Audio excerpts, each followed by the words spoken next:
Dr. Stevenson for letting me be a part of the James Weldon Johnson Lecture Series, and also to Angela for all her hard work. Thank you. So I wanted to give a sort of an informal lecture, sort of how I teach, really, about Pepón Osorio. Pepón Osorio is one of these interests that I have in terms of my secondary area of research, which is Afro-Caribbean artists. And at the stage I am now is sort of playing with ideas about identity, and as a Puerto Rican black man, how he reflects these ideas in his works. Okay, so I will look at some of his works, and I'll show you a video in which he talks a little bit about his work. So the title of my lecture is Identity and Installation. I actually had the pleasure of meeting Pepón Osorio last April. I had, in my previous university, he came and gave a lecture, and he did a workshop with the students and so on. Here's a picture of Pepón, a handsome man. Very funny, very sort of lively, and full of wonderful, interesting ideas about art and about how they relate to his cultural identity. Pepón is best known for these large-scale installations that he does. He was born in Santurce, Puerto Rico in 1955. He received his education, as he says, in a second-rate university, which I think is interesting, known as the Universidad Interamericana in Puerto Rico in 1974. Then he goes to Lehman College in New York, and he finishes that degree in 1978. He actually studied social work. Okay, so it's interesting to see that he's such a famous, well-known artist, and he actually got a degree in social work first. Eventually, he does go to Columbia University, and that's where he receives his master's in arts in 1985. Like I said previously, his work is influenced by what he's doing with social work, and specifically what he's working with in terms of neighborhoods and communities in the South Bronx. One of my favorite quotes for him, he says, quote, "My principal commitment as an artist is to return art to the community," end quote. Recently, he was working with a project called Tina's House, and you'll see that in the video that I'll be showing, in which he creates basically a tabletop size recreation of the house and the events that happened in the house. And what was happening in the house is that it was devastated by a fire. So what he does is he recreates the fire, recreates the events, and has this house that travels from one house to another. So it begins in the actual family that the devastation happened, and then the house continues to sort of visit other families.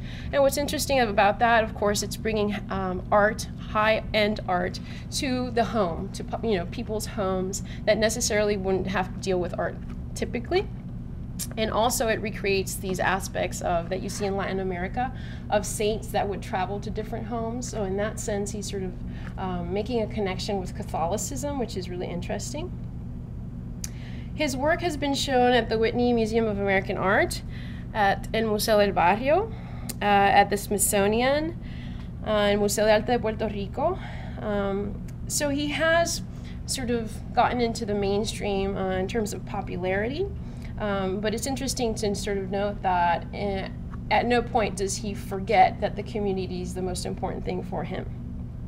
He currently lives in Philadelphia, and he co-founded with his wife, her name is Merian Soto, a community that's called Pepatian, which is in the South, based on the South Bronx, and what it does is it promotes performance art. And it was interesting that I found out that actually one of my colleagues is a member of this group. Her name's Wanda Raimundi Ortiz. So you have that connection here on campus as well if you wanted to meet her. And she was very much so promoted by Pepón Osorio at the beginning of her career. So a little bit about Pepón. Obviously he's of African descent, and he's very proud of this. He mentions it when he lectures, he mentions it when you talk to him and meet him. He talks also about his social class growing up. He has these funny arguments about how in his family they would argue what class he was, and they had discussions about low, low, low, low, or low, low, low, low class. And he actually discovered that he was of the low, low, low class when he came back to Puerto Rico after being in the United States, and he realized that the neighbors could hear the conversations that were happening in his house. And he realized that he grew up in poverty, and he sees this actually as a privilege, okay, to have grown up in such a difficult economic situation. And he finds that that's where he gets his work ethic from, and that he doesn't take for granted the things he has. And I'm quoting him here, but he says that since his ancestors were brought to the Americas to work, that his work ethic is to work his butt off. And I'm editing that.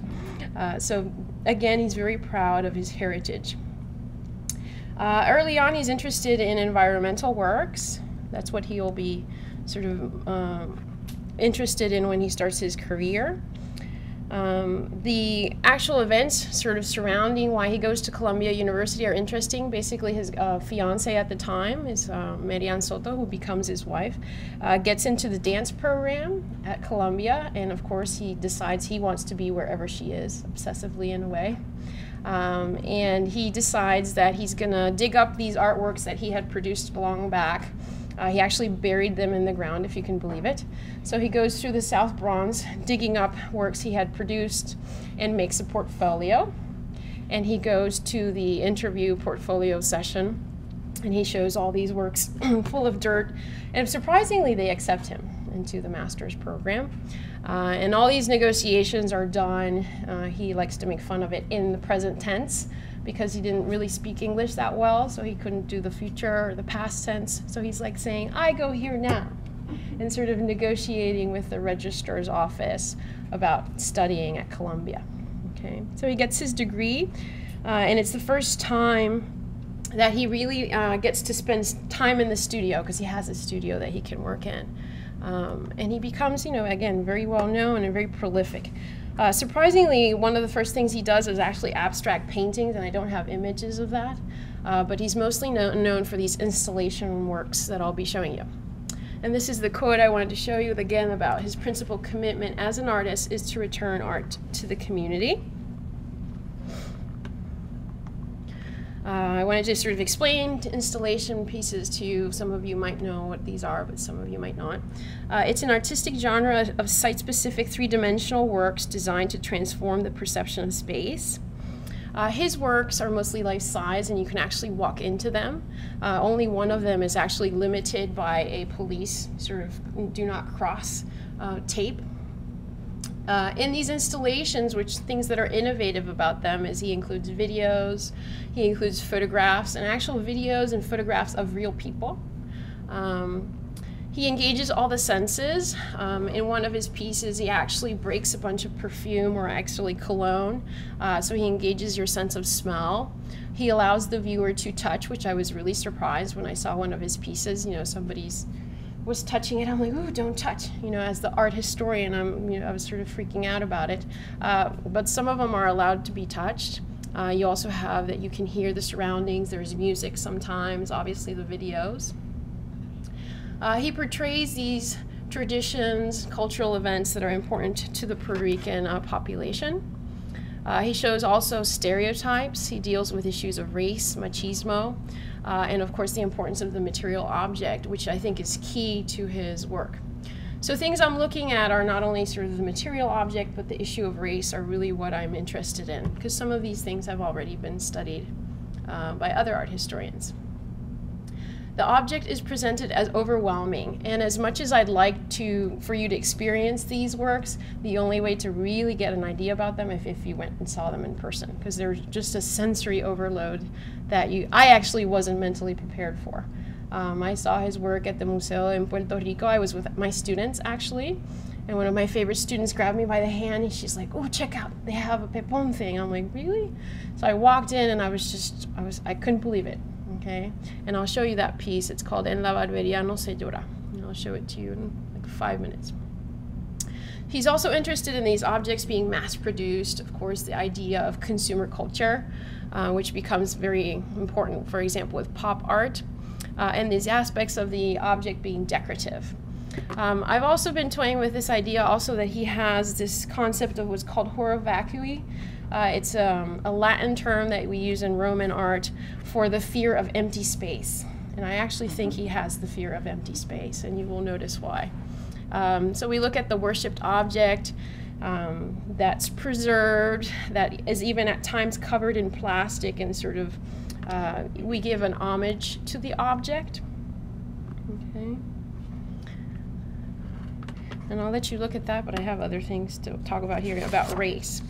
Coco Fusco is a sort of very active critic and art historian, and she talks about, she's actually the only art historian that talks about the issues of what he deals with in terms of being a black man.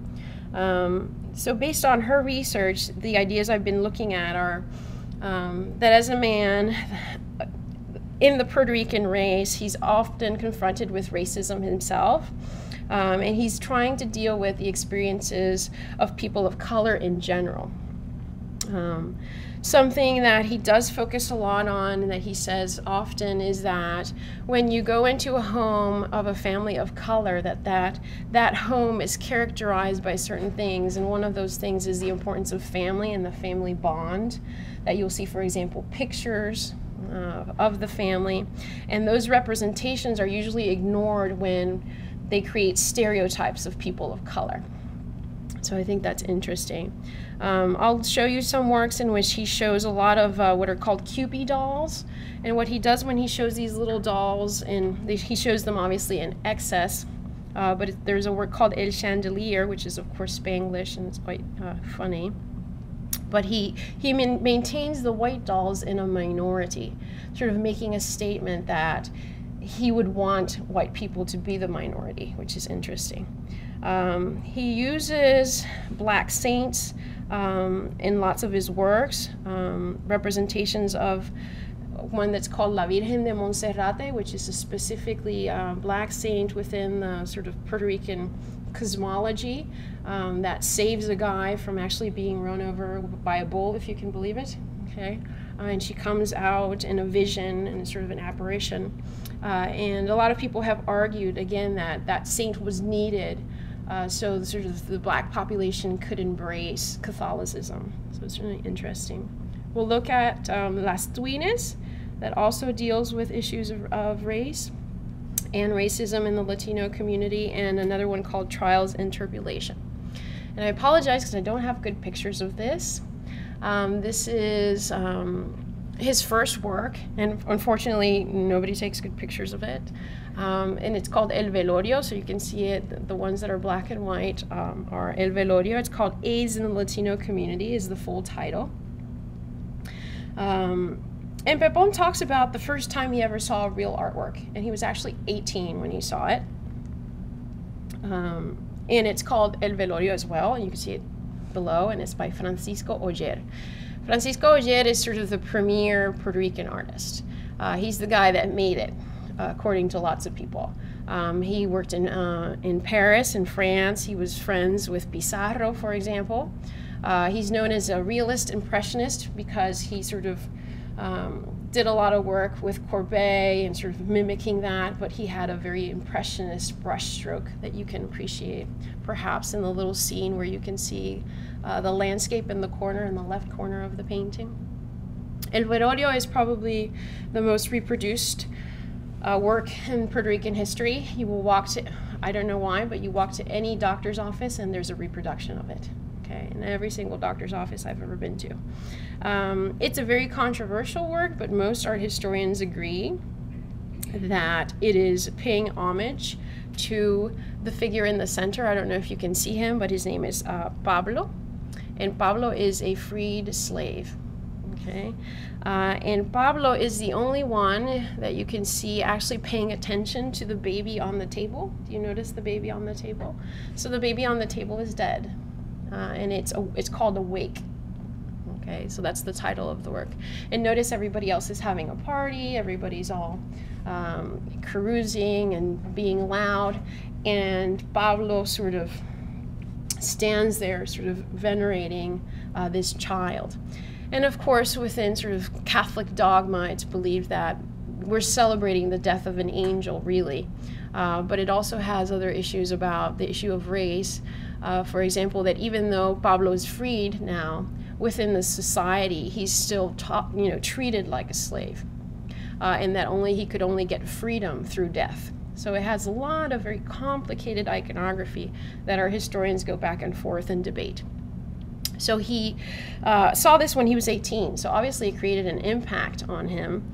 And the first large-scale installation that he does, he titles the same, if you notice. It's also called The Wake. Okay? And I know you can't see the pictures too well, but what happens in this installation is he is working with Latinos and the Latino community who have died of AIDS. So he works with a specific organization called the Body Positive Organization. He actually does interviews with families that have lost people that have AIDS. This was actually installed in Museo del Barrio.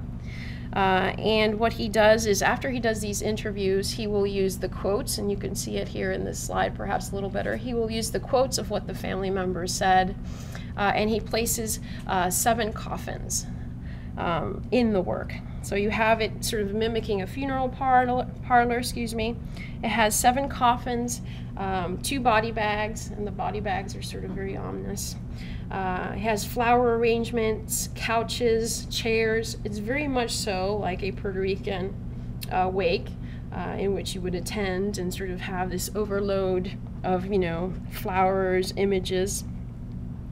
And near the entrance, there's a carpet that has text that compares AIDS to the cholera epidemic in Puerto Rico, which some people have also related to this work by Oyer. Okay, that it's possible that the baby died of cholera. What's interesting, of course, is we're confronting this idea of the pain of death when we walk into El Velorio, but also ideas of homosexuality, drug use, and how the Latino community deals with that as well. Some of the texts convey the fear sort of being discovered and how sort of in the society people with AIDS are dealt with. One of the texts is actually a direct quotation from Mildred Pearson, which is an African-American activist whose gay son died of AIDS. So one of the quotes is by her. Osorio includes these coffins that represent various economic statuses, and he has some of them that are open, some of them that are closed. The 2 body bags, of course, are supposed to represent, those forgotten people that aren't really identified and die in the hospitals by themselves. Some of the open coffins, and I've actually never seen this show, but I can assume it's very sort of strong to look at, have photographs of the faces, and actually the bodies are printed out on clear acetate paper, so when you look at the coffin, it looks like there's a person in there. And of course, he's trying to confront the viewer with the impressions of this. And I wanted to read you this quote here. It says, when the AIDS came out, he was worried. It was like as if he knew his days were counted. That was the first time I saw a man cry. I still remember his face and his desire to live, end quote. So here you have some idea of what he's dealing with initially in his career, his interest in sort of confrontations of death, and how we deal with these aspects of it. This is his next work. This is called Scene of a Crime, and it deals with certain things that I outlined for you. The stereotypical Puerto Rican home, this aspect of accessibility of the Latino community, this is the actual one that he limits with that caution tape, so he doesn't let people enter the space. He has films that portray stereotypes of Latinos as criminals, and actually I don't have a photograph of that, but that's on the sides of this room. So on the sides of this room you'll have all these videotapes, and trust me, there's lots of them, that portray sort of stereotypical views of Hispanics. He also has personal items throughout, in which we as the viewer approach the body, and I put the body in quotes because there is an actual body. It's a mannequin and it's face down inside the room. This was actually featured in the New York Times when it came out, and it was part of what's called the Whitney Biennial. What happens is that he decides he's going to work on something, and he he's as proactive as he can in terms of reaching out to the community to be as authentic as possible. So what he actually did was he went with a bunch of detectives around and sort of looked at crime scenes, if you can believe it, and he would ask them, you know, what happens when you hit somebody in the head with an ice pick? And of course the detectives were sort of worried about it. So he actually had to invite them to the show so they would understand really what he's doing for a living. So in this scene, we assume, of course, here I can show you. You can see the mannequin here. So we assume this it's a wife that's been murdered by her husband, and that these are issues of domestic violence that he's dealing with. Notice that we're roped off and we can't enter the space. There's personal photos, there's trophies, different things. And the welcome mat here, which is typical of his work, says, quote, "Only if you can understand that it has taken years of pain to gather into our homes our most valuable possessions. But the greater pain is to see how in movies others make fun of the way we live." So here you have, you know, his sort of statement for the work, which is, of course, stereotypes that you see in movies and mass media of Hispanics. So there's a link here in this work between the wounded body that we see on the floor here, and then the body in terms of the body that's represented culturally in movies, that's represented in the mass media, which is sort of new and innovative for him.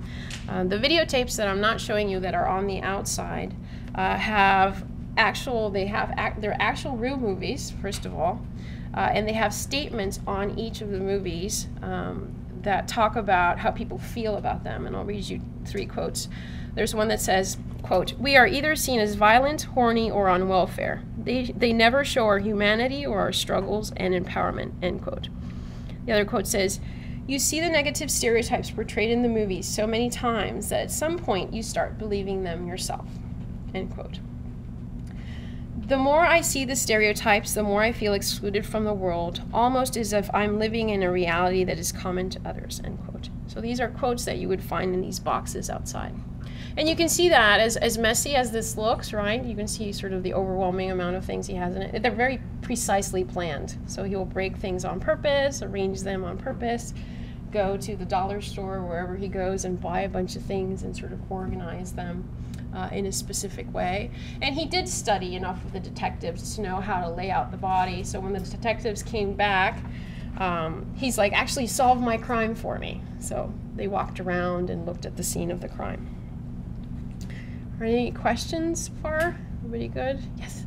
Question. So do you think that the pictures of the stereotypes are helpful or hurtful, especially based on the fact that he said that stereotypes in movies and he almost believes them himself? Like the pictures are worth like more than 1,000 words. Yeah. I've heard that saying. Yeah, I think he's agreeing that they're hurtful, that these stereotypes that you see in the community are, of his own community, are hurtful. And that, you know, that quote is for somebody he interviewed. So if you think about it, at a certain point, that person is actually believing the stereotypes that are promoted in the mass media. So it is affecting society negatively, is what Pepon would be arguing. So this is another of the works, perhaps his sort of most popular work. The one that I just showed you here, I don't know if you can see it, but there's a mirror there. That's where he uses the video. So in the mirror, there's a video showing an urn that's filled with blood, and it actually falls, cracks, and all the blood comes out, and then it reinstitutes itself. Okay, so it puts itself back together. And his argument, of course, is these ideas of, you know, assault on the Latino community.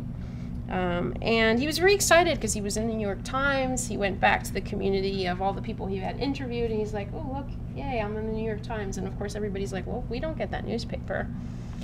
So he realized that he has to show the works in the community first, and then take it to the gallery, then take it to a museum. So that's what he does with this. This is called No Crying Allowed in the Barbershop in English, or En la Barbería no se llora. Here he's working with a specific organization that's called the Real Artways. It's in Hartford, Connecticut, and it's a public art program. What he does is he actually gets basically a destitute building that used to be a barbershop, coincidentally, and sets up shop there. And it's funny because one of the, there is a barber shop on the corner, and they actually thought it was a real barber shop, so they thought, oh, there's some competition in the neighborhood. And then he had to explain that this was an artistic piece and so on and so forth. The experience he's dealing with here, of course, is the idea of the barbershop and how important it is in Puerto Rican culture. The barbershop is very much so a male space. I actually have never been in a barbershop, I can tell you, in Puerto Rico, and I would wait for my grandpa outside, and he'd like, wait for me here, he'd get his hair cut, and I'd still be there waiting. So it's interesting in terms of machismo. It's also interesting in terms of the, it's that point at a boy's life where he's supposed to be a man and sort of act like a man. So it's a rite of passage. And in this specific piece, he's dealing with St. Lazarus that you can see in this picture, who's a plague saint. And the equivalent of St. Lazarus in Santeria is Babaluaye, which is one of these, he's sort of one of the principal gods that's actually represented like a plague saint with plagues on all over his body, but there's that connection, that syncretic connection between sort of the white race and the black race, which is interesting. All right, so other things that are happening in this piece is that he will actually reach out and have workshops with people, and he actually does the entire piece because of a personal experience he had as a child. When he was 5 years old, his dad took him to get his first real haircut, and it was just a catastrophe, specifically because he has this kinky hair, and the barber did not know how to approach his kinky hair, and it turned out to be not only painful, okay, but they did it wrong, which I don't know if you share in my experience, but if you have thick hair, it can be a nightmare, okay? So it's interesting because that's what sort of triggers making this piece for him. And you see this idea of kinky hair in other works as well by African-American artists, for example, like Adrian Piper.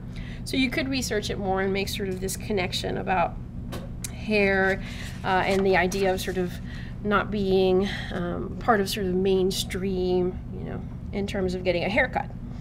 So he's also dealing with male iconography. When you walk into the barber shop, all the walls are pink. It has a lot of car pieces. It has obviously a lot of decorative elements that you can see. Here, I'll show you. And it has a Latino Hall of Fame, so to speak, if you can see it here, with pictures again of famous Latinos. And he does show a lot of Latinos again that are of African-American descent or Afro-Caribbean descent, like Roberto Clemente, which I'm sure you know and love, right? The Pirates baseball player.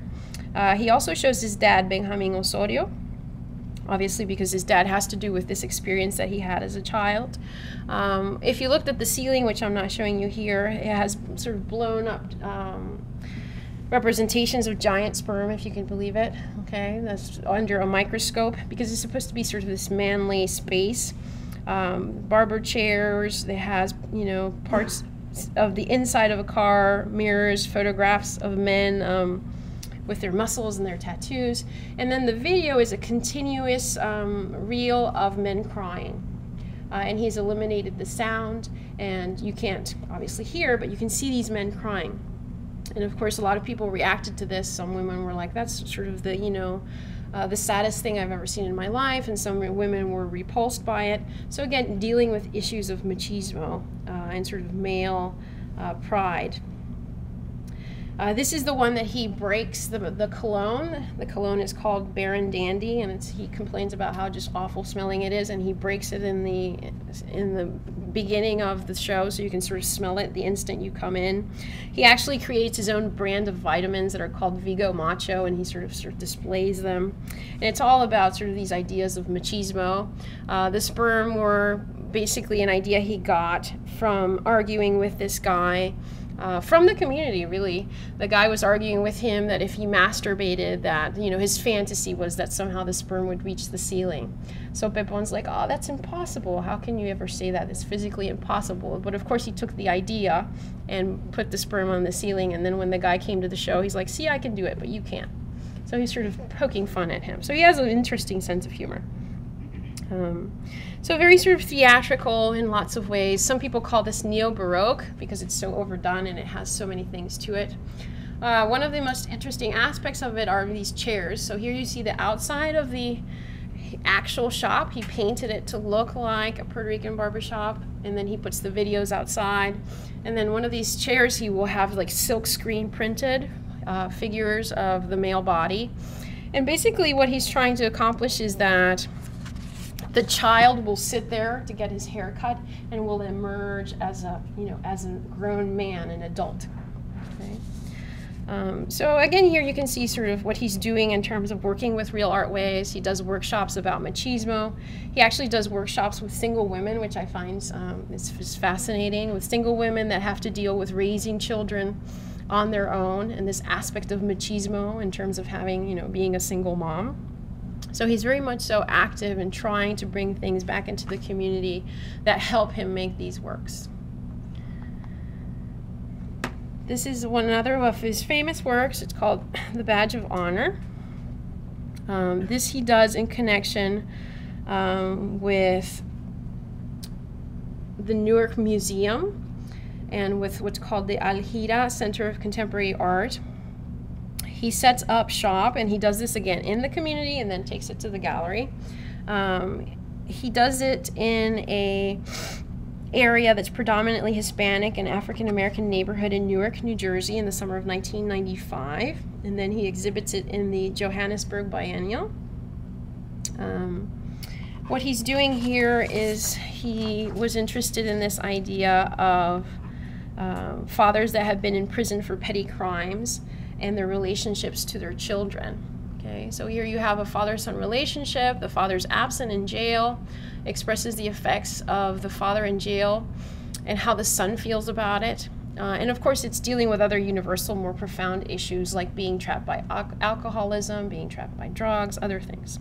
So what he does is he creates two rooms, and you can see them here side by side, that are of course opposed dichotomies. You have the jail cell with the bars and the video of the dad, and then the kids' room with this video, and of course it's overrun with things. So as opposed to his dad that has nothing, is sitting in jail by himself in a very sort of minimalist space, you have a son that has kung fu posters, baseball posters, sneakers, bicycles, everything you can imagine, including these wonderful pictures of his dad that show him sort of very much like a hero.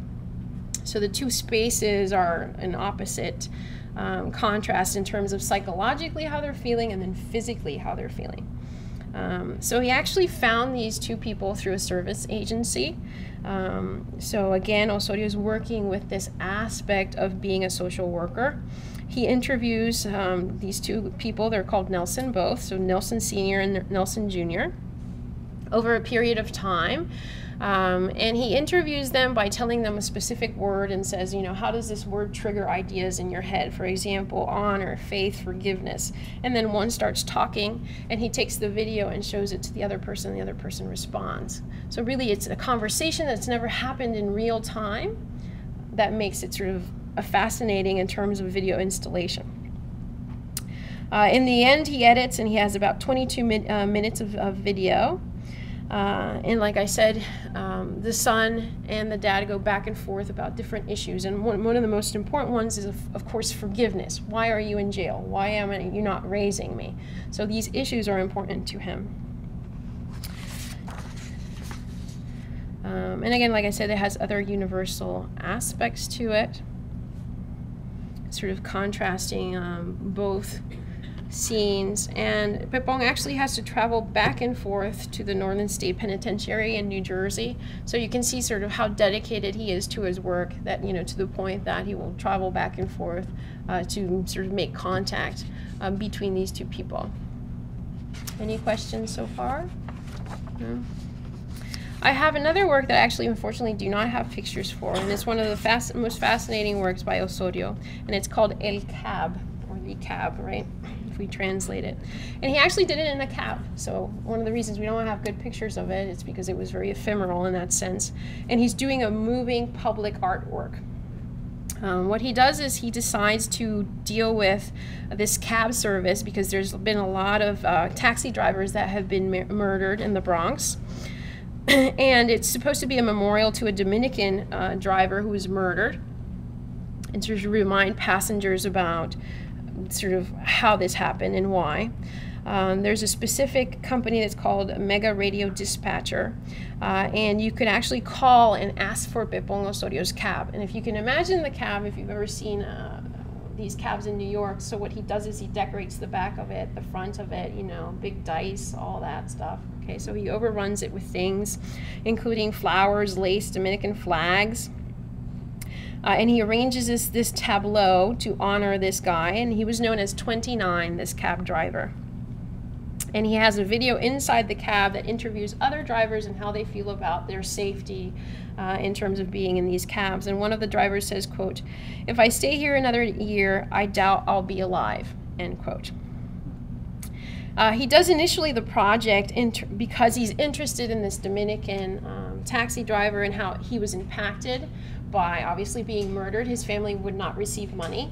So the company owner actually collected money and would send money to the Dominican Republic to his family. So that sort of set a chord with Osorio, and he was very interested in it.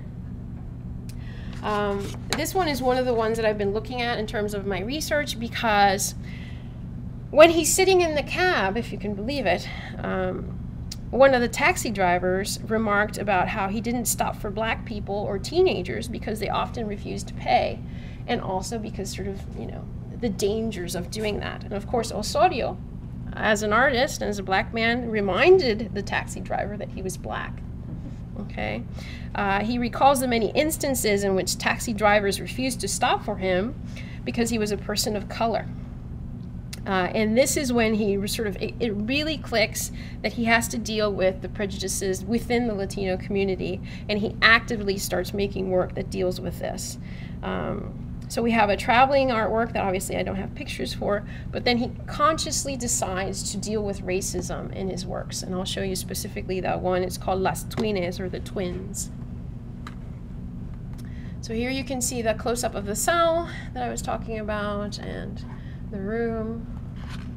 Here are some other works that give you an idea of how overrun these big spaces are, installation pieces that perhaps you don't have sort of a grasp for. When we talk about his work, the decorative object is really important. I'm sure some of you have seen one of these things, but this is a toilet paper cover, okay? And I'm fortunate to own one of these, okay, because my grandma made it for me. But it's this idea of the feminine object, of males that occupy female spaces, about paying homage to something so simple as toilet paper, which happens a lot in the Latino community. We call those in Spanish chucherías, so the accumulation of these little tchotchkes, or what are called kitsch. And his objects deal with cultural displacement, political marginalization, and again, this worship of the object, which I think is significant. So this is sort of what I'm working on now. Because if you look at Catholicism and Santeria, both those religions have a specific place for the object, where the object, for example, if you own something that belongs to somebody, somehow that object is important. Like if your grandmother dies and you keep something, somehow you're keeping a piece of that person by having that object. And all those things relate to what we see in Pepón's work. This idea of more is better is something that he experienced as a child. For example, his grandmother decorated cakes and they were just overdone and overrun with things. Okay, so he likes this idea of excess and lots of things. And I was giving a lecture about this once, and somebody, a good friend of mine actually, was saying how she doesn't have tchotchkes in her house. She goes, oh, well, that's, you know, that's Puerto Rican people out in the country in the middle of nowhere that have a lot of accumulation of things. And the funny story is that I went to her house, and her whole house was very minimalist until I got to one room. And in that one room, she had everything known to man. Pictures, you know, little statuettes in which she had gotten at, you know, weddings, baptisms. So it's very much so part of the culture to accumulate all these things. And of course she was in denial, and I pointed it out to her. I'm like, do you remember you said you didn't have any things? And she has lots of them. So this is where he's getting this from. Do you see this chandelier? So it's overrun with all these little Cupid dolls. This is the one where he keeps the dolls to a minimum in terms of being, you know, white or Caucasian. But he takes a simple object that, like the toilet paper, and over-decorates it to the extreme. Here's a detail of it, if you can see. And you have little palm trees, little things that he would buy and sort of attach to it.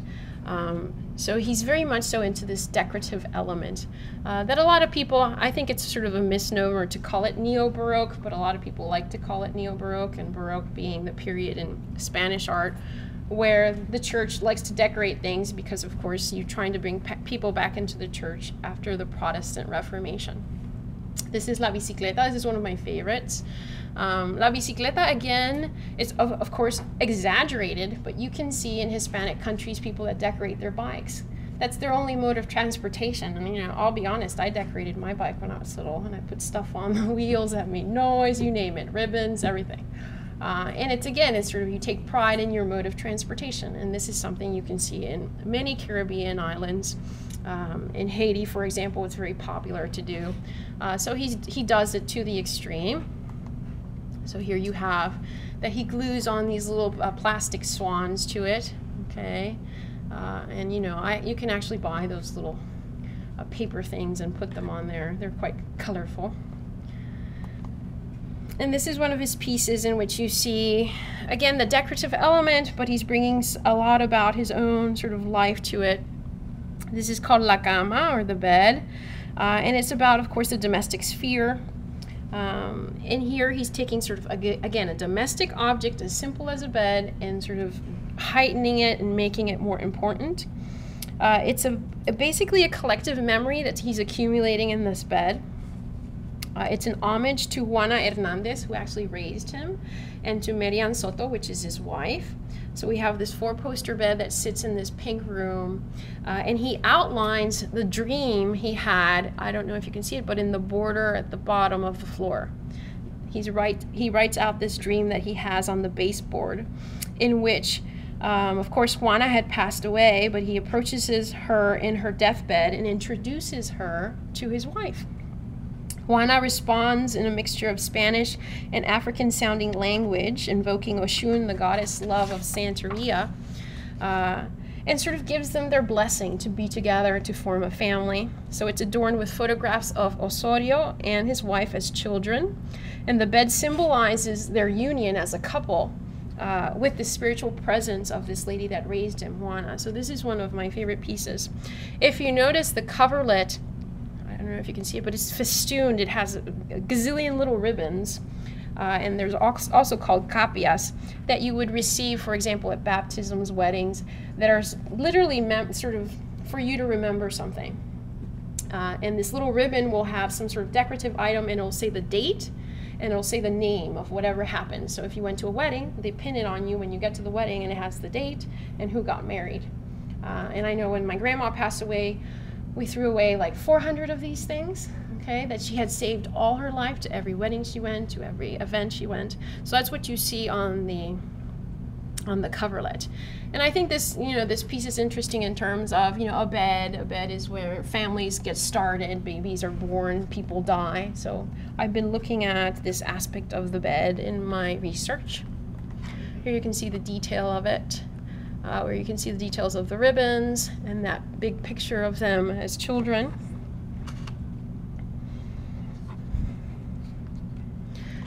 And this is the one that he's purposefully dealing with issues of race.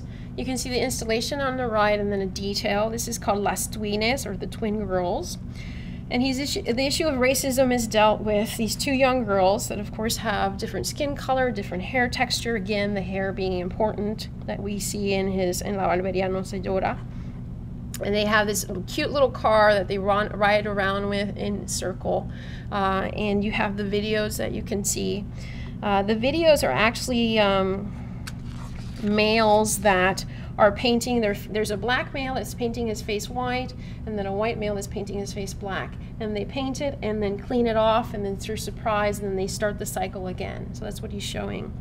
The children appear to be in sort of a wonderland. There's balloons, there's lots of sensory overload, and there's actually a narrative to this piece, and it's a lengthy quote, so forgive me, but it says, "Once upon a time, not far away or long ago, there lived for many years twin sisters. Adopted at birth after the death of their mother, they lived in fear that one day they would be separated forever. Because of this, they vowed to each other always to remain together and to find their natural father.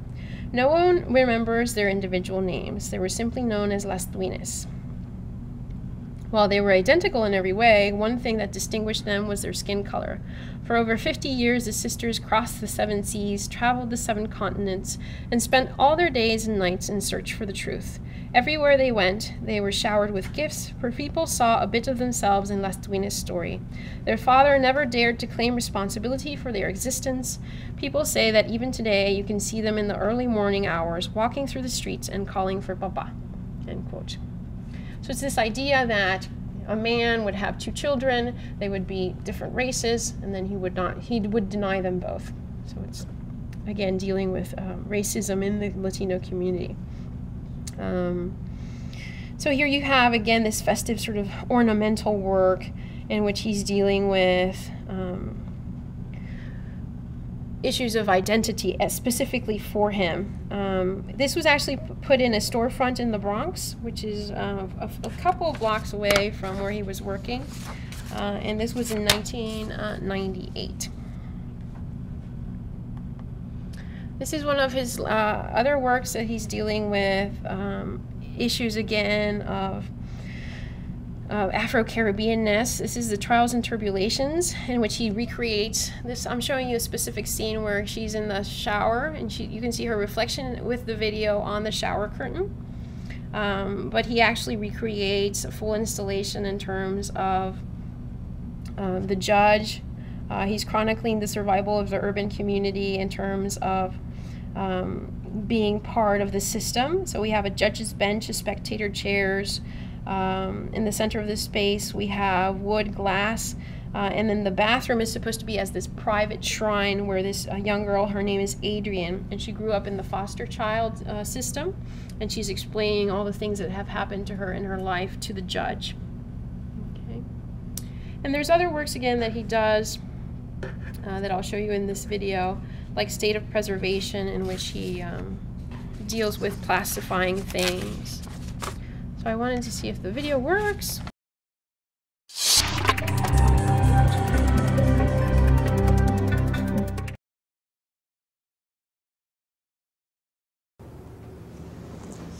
It's interesting because a lot of the people ask me, do you live like this? This is how your home is? And it isn't. I am making a very calculated intervention.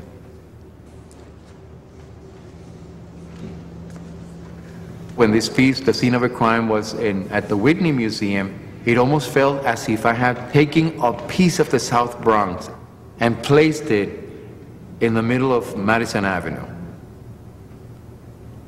The Latino community has been portrayed as one that is very accessible. And in specifically The Scene of a Crime, it has a yellow ribbon where people are not allowed to come in. Because I have delineated these very specific spaces and very specific issues as sacred spaces.